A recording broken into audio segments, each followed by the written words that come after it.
નામ છે. શું કાકા માનો છો તમે? અરે પૂછો તો ખરા, આ જામનગર આનંદ ગરબા પરિવારને 51,000 ગરબા થયા. અમદાવાદમાં 51,000. હવે વિચાર કરો કે હવારથી હાથમાં અમુક તો 3 વાર ઘડિયાળમાં જોતા હોય ક્યારે પૂર્ણાહુતિ થાય.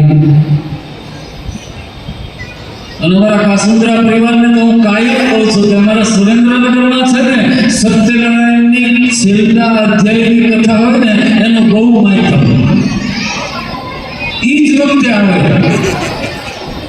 અને હવે તો મોડર્ન નેમ થઈ ગયા છે, મોડર્ન. એના ટેણીને જોવા મોકલે, જા ગોરબા કેટલાનું અધ્યાય પડ્યા. અને એ 2019 પછીના મોડેલ કેવા ખતરનાક છે તમે જાણો છો. મમ્મી હજી તો 3જો અધ્યાય છે, તો જતા વખતે પાછા વળે નહીં. ભાઈઓ બહેનો, હરી ભજવાનું ચોગડિયું નહીં મળે વારંવાર. તકને ઝડપી લેજો. ગમે તે કામ તમે કરતા હોય મનની અંદર, અને હવે તો તમારે ફેસિલિટીનો પાર નથી. એક મોબાઈલનો બટન દબાવો, તમારા પ્રિય કલાકારને તમે સાંભળી શકો. તમને ગમે તેનો ગરબો ગમતો હોય, શબ્દ તો ઈ જ છે ને. અને એક આ બધા જે મહેનત કરી છે ને એના પરથી એક બીજી વિનંતી ઈ કરું છું, ઘરમાં મંગળ પ્રસંગ જ્યારે જ્યારે આવે, બર્થડે તો ખૂબ આવે છે, થાકી ગયા હવે બર્થડે છે, કેક લાવે છે ને. અમારા સુરેન્દ્રનગરમાં તો પ્રથા થઈ ગઈ છે, પેલા ખાલી બર્થડેમાં જ કેક હતી, હવે રૂપિયો ડાળીને હોય તો કેક આવે, રેડિશા હોય તો કેક આવે, ફેરા હોય તો કેક આવે, ખોળો ભરવામાં કેક આવે. અને વિચાર કરો પાછો તમે, એકબીજા ખાય, એનો વિડીયો વાયરલ થાય, એના જે 2-5 ગાડી પાછળ જોવે. તરત તો મારે જોયું હંસાએ કેવો સરસ બર્થડે ઉજવ્યો. આપણે કહ્યું જિંદગીમાં કાંઈ, અરે ધૂળ પડી, જિંદગીમાં ધૂળ પડી. એકવાર બર્થડેમાં 3 આનંદના ગરબા તો કરી જવો, માં આયુષ્ય વધારી દેશે, આયુષ્ય. ઘરમાં કોઈ ફેસ નહીં આવે. ચેલેન્જ આપો તમને, ચેલેન્જ. પણ જામનગરની બજારમાં મને ઘણી વાર પૂછ્યું, ગમે એને કોને નવરાશ નથી, ટાઈમ જ નથી. બસ સવારથી ઉઠે ત્યારથી 5 વાળાને પૂછો કોઈ ટાઈમ નથી, 55 વાળાને પૂછો કોઈ ટાઈમ નથી, 85 વાળાને પૂછો ને નવરાશ નથી. કળી કલ્પતરુ ઝાડ છે જાણે તમને માં. આ કલ્પ વૃક્ષ છે, કલ્પ વૃક્ષ.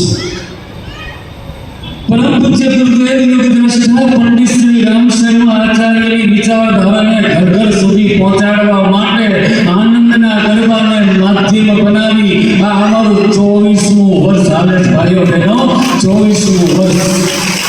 કાઢો તો ખરા એકવાર સમય, ખબર પડે 2 કલાક ધર્મના રસ્તે કેમ નીકળે છે. પહેલી વાર બેઠા છો એટલા માટે જ બોલું છું, એના માટે જ બોલું છું.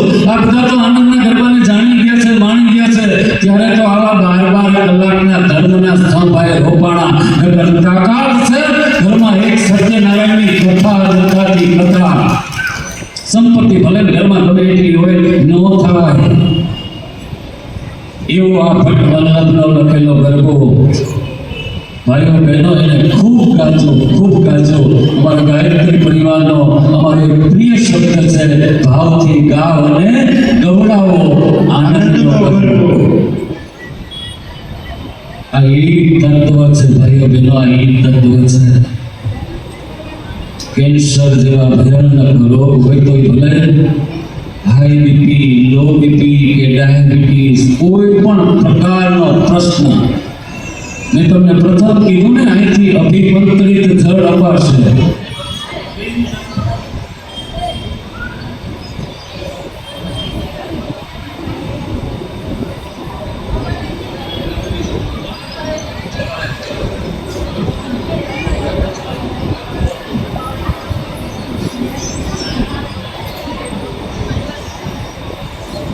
આ જવારાનો પ્રસાદ લેતા જજો.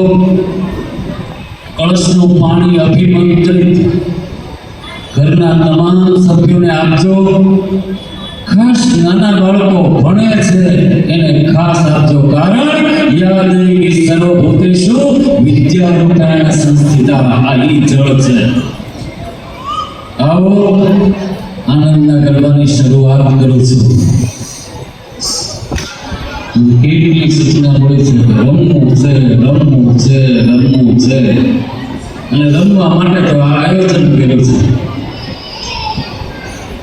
પણ રમવા ઉભા થાવ ને એટલે એક ધ્યાન રાખજો ભાઈઓ બહેનો, કે જે પહેલી વાર ગરબામાં આવ્યા છે ને એને ખાસ બાવડું ચાલીને ભેગા લેજો.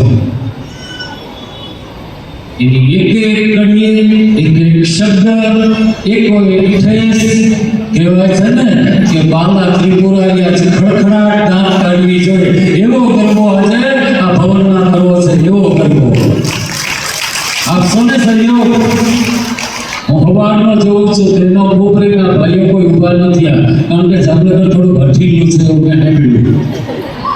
હા, એટલે થોડીક વિનંતી કરજો ભાઈઓને, ઊભા કરજો. અને આ ચક્કર છે આ ત્રીજા હેલિકોપ્ટર સુધી પહોંચે એવી મારી ઈચ્છા છે.